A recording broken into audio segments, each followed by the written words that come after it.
In the fall of 2002, 19-year-old Gemma Houghton moved into her dorm room at the very prestigious University of Manchester in England to begin her freshman year. Her first couple of months at the school were relatively uneventful. She spent all of her time focusing on her studies, and so she really had not gone out and met any new people.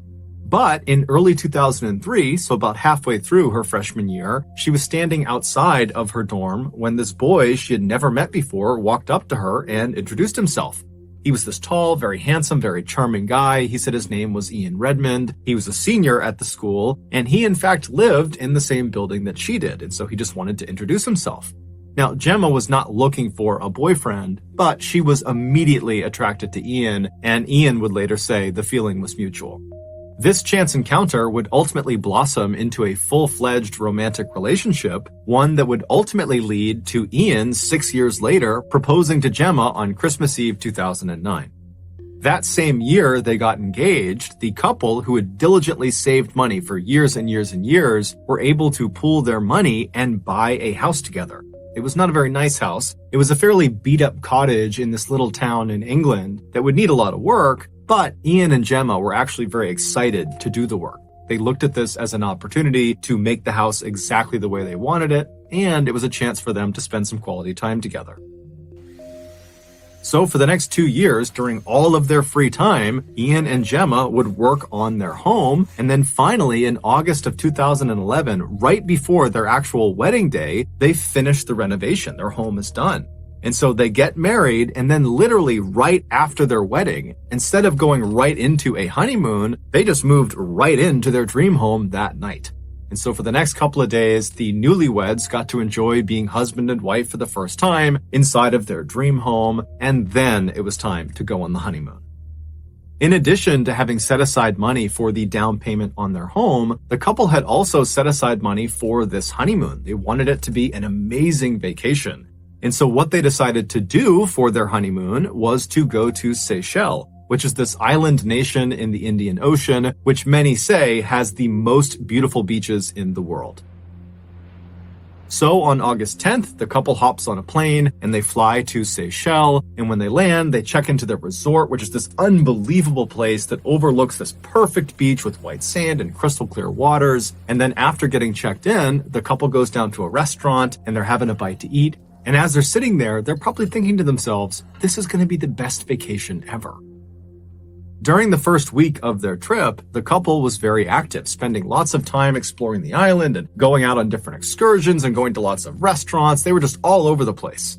And so come Tuesday, August 16th, which was the start of their second week and final week of this honeymoon, the couple was kind of tired from all the activity. And so they decided they would just have a lazy day at the beach that day.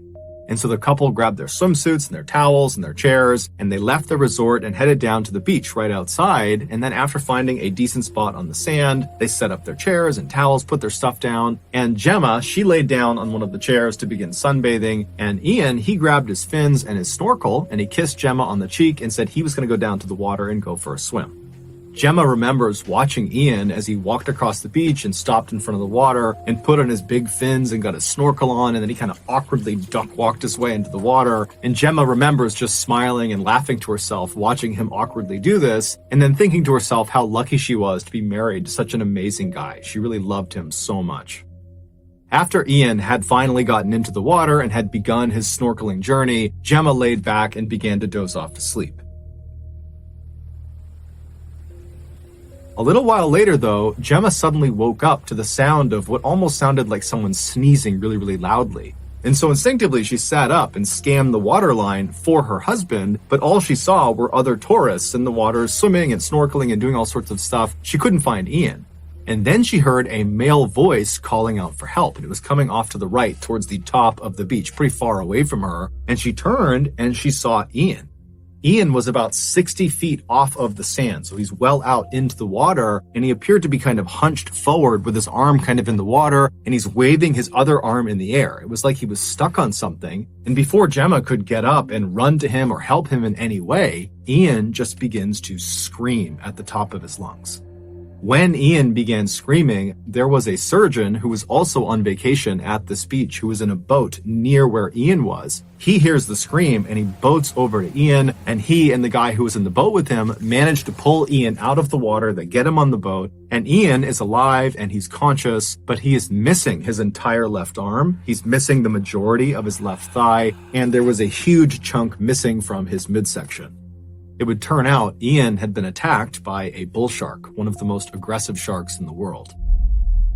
That sneezing sound that Gemma had heard that had startled her awake was the sound Ian had made through his snorkel when the shark bit down on him. The surgeon rushed Ian to the shore and pulled him out and got him onto the sand and began trying to save his life. At the same time, Gemma had come running up the beach and she managed to push through the quickly forming crowd, and she drops down next to her husband. And Ian at this point is alive and he's conscious. He's very badly hurt, but he's looking up and he's clearly making eye contact with Gemma. And Gemma, she's looking down at her husband and she's making clear eye contact with him. And they don't really say much. It was like this horrible moment where all they could do was just be in the moment together. And so during this kind of silent acknowledgement, Ian would ultimately pass away. It would turn out, over the past few weeks, there had been a rash of shark attacks at this beach, including one other fatal attack on another tourist. Because shark attacks in Seychelles were so unheard of, they believed this had to be the work of one rogue bull shark. That was the one shark that was doing all of these attacks. And so because this shark had not been captured or killed, the country had actually instituted a temporary ban on swimming at this beach and a few other beaches. But for whatever reason, the ban had not been communicated effectively to the tourists, nor had it been enforced on the tourists. And so Gemma and Ian had no idea the water was a dangerous place to be. They just looked out and saw other tourists swimming around and believed it was totally safe, when in reality, it obviously wasn't. Gemma would quickly return to England, and she would host her husband's funeral in the same church she and he had been married in 10 days earlier.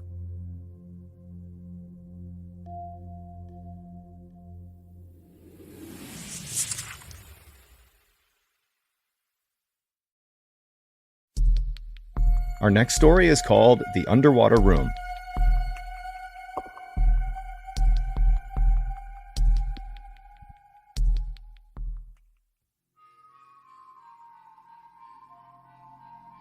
In 2017, Steven Weber was a larger-than-life 38-year-old DJ living in Louisiana.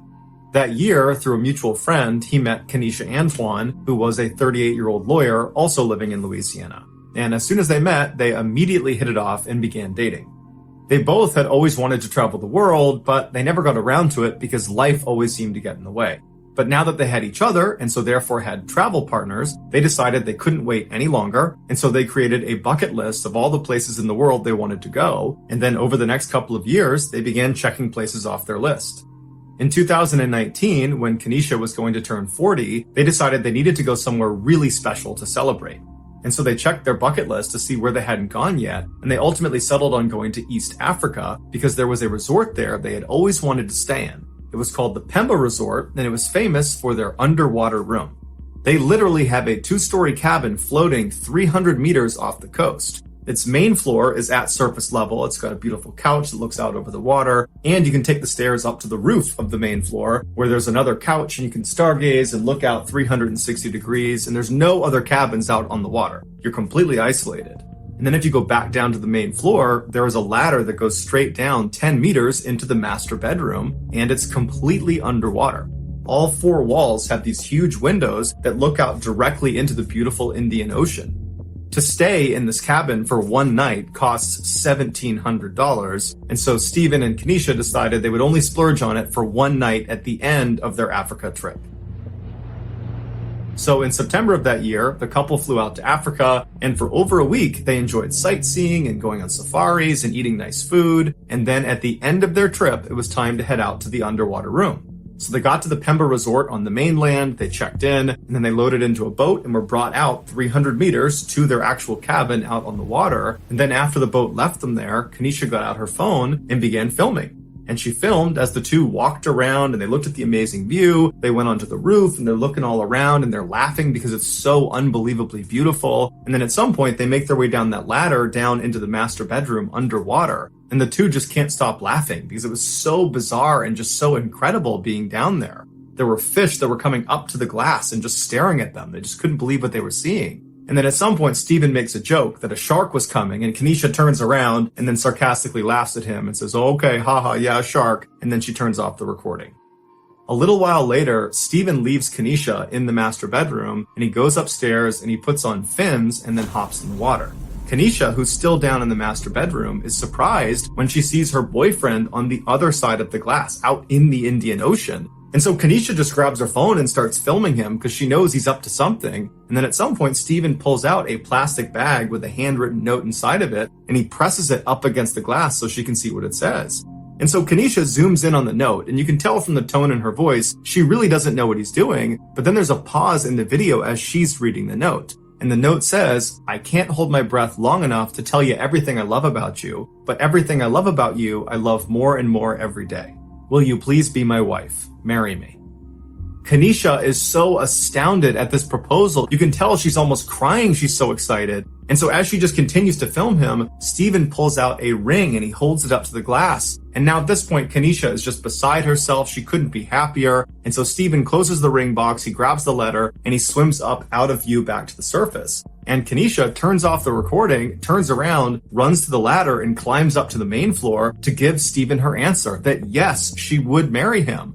But when she got up there, she looked around and Steven wasn't up there. And so she's yelling for him, she's looking around, waiting for him to show up, but he's not. And so she runs up onto the roof of the main structure to get a better look around to see where he went. But when she got up there, she looked down and there's nothing but ocean. There's no sign of Steven anywhere. And so starting to panic, she runs back down to the main floor at surface level. And now she's frantically yelling for Steven, yelling for him to come up to the surface. Where is he? Where are you? But there's no response. Kenesha is all alone out in this cabin in the middle of the ocean. She has no way to contact anyone on the mainland, and so she has no idea what to do. She doesn't know if she should just jump in the water to go looking for him. She doesn't know if he's maybe playing a joke on her. She just doesn't know what's happening. And so she just reflexively begins screaming out for help, hoping that somebody will hear her and come help her find Steven. And after a little while, some boaters not too far away hear her yelling out for help. They come over and they, along with Kenesha, begin looking and they ultimately find Steven. But by the time they found him, it was too late. He had drowned. The details of exactly how he managed to drown or exactly where he was when they found him are not listed online.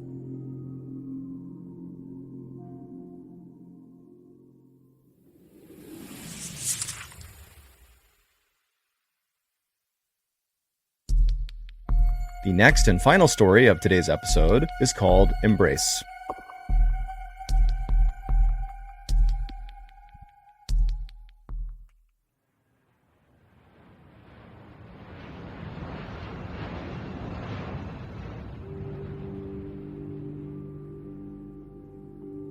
On October 15th, 2003, a newlywed couple named Tina and Gabe Watson arrived in Australia for their honeymoon. They were both 26 years old and lived in Alabama, and neither of them made very much money. Tina worked in the kids department of a clothing store, and Gabe worked for his father at a packaging company. But Gabe's family had gifted this honeymoon trip to Australia to Gabe and Tina, and so the couple was so excited about it, and they had taken actually a whole year to plan this trip out. It was going to be the adventure of their lives. Once in Australia, the couple spent the first week in Sydney, which is one of the biggest cities in the country. They went on a river cruise, they visited the famous Sydney Opera House, and they went to see the koalas at the zoo, something Tina was very intent on doing because she loved animals. And then on October 21st, so 6 days into their big trip, the couple headed north to the city of Townsville, which is this beautiful beach town that's right near the Great Barrier Reef. The Great Barrier Reef is the world's largest and most famous coral reef system. This was going to be the real highlight of their trip. Gabe had grown up loving the water, and now as an adult, his passion was scuba diving. He was a trained rescue diver, and any chance he got back home in Alabama, he would go diving.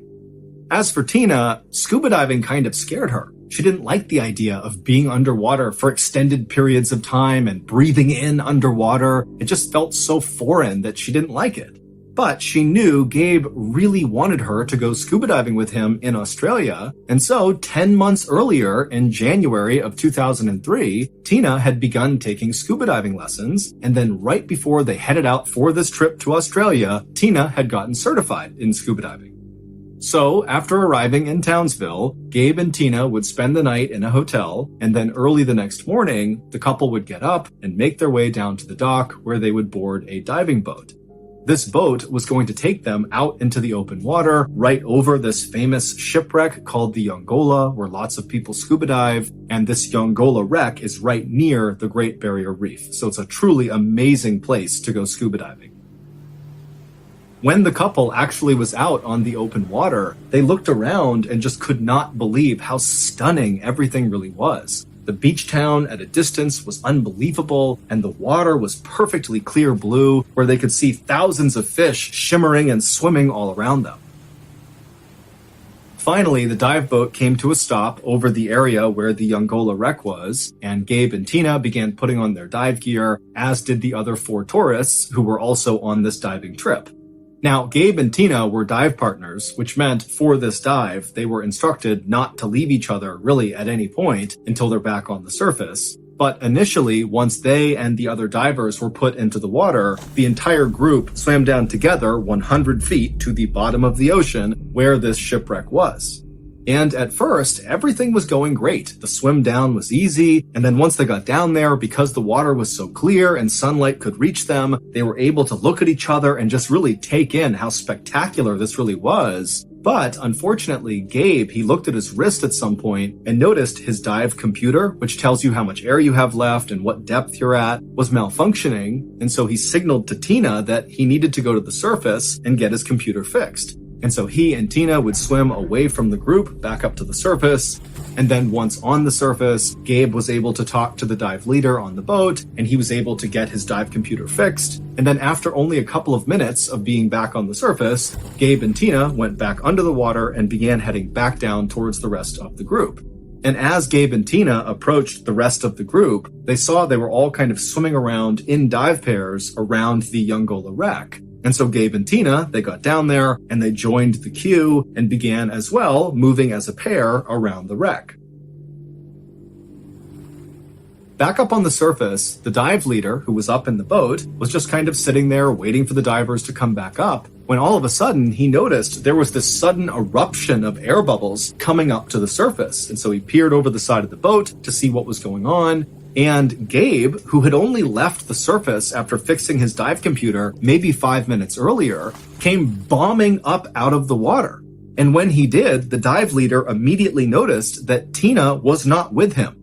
And before the dive leader could even ask Gabe what was going on, Gabe, who was obviously very panicked, he ripped off his mask and he began trying to tell the dive leader that something was wrong with his wife, that she had sunk away from him and he couldn't get to her and he needed help.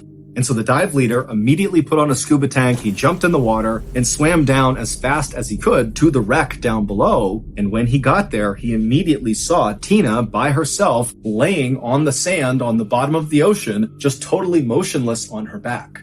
And so the dive leader, he swam over to her, he scooped her up, and he brought her all the way back to the surface. And then once on the surface, he put Tina into the boat, and then the dive leader, he climbed inside and immediately began doing CPR on Tina. And for 45 minutes, the dive leader tried to do CPR, tried everything he could to save Tina, but unfortunately, it was not enough, and Tina passed away. An autopsy would later reveal that Tina had died from something called an air embolism, which is when an air bubble gets trapped in a blood vessel and blocks it. In scuba divers, this can happen from holding your breath for too long or trying to ascend too quickly.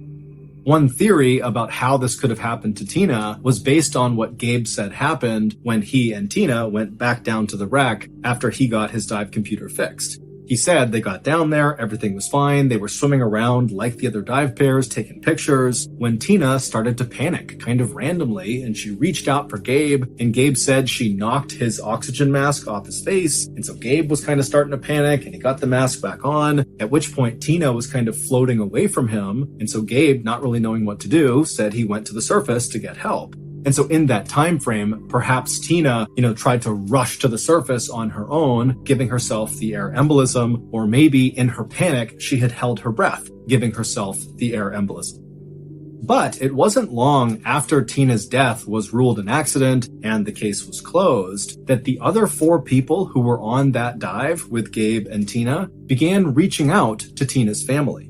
These divers had seen something very strange happen right around the time Tina died, and they felt like they had to tell someone.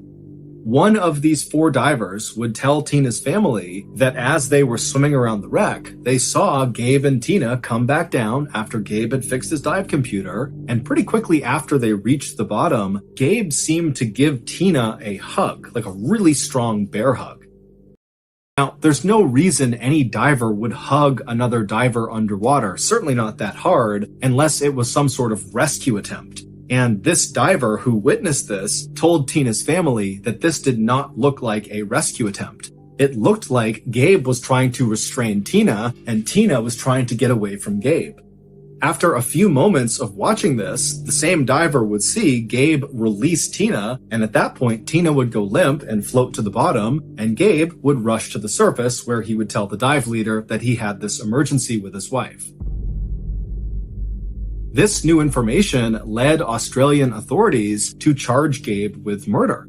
They alleged that Gabe intentionally turned off Tina's air and then put her in that bear hug to make sure she couldn't turn it back on again. Gabe, however, has always denied this, saying his wife really just panicked and he was trying to help her but couldn't and then went to the surface. Gabe ultimately pleaded guilty to involuntary manslaughter in Australia and served 18 months in prison. Prosecutors in Alabama then also tried to charge Gabe with murder or something else in connection to Tina's death, but ultimately a judge dismissed the case.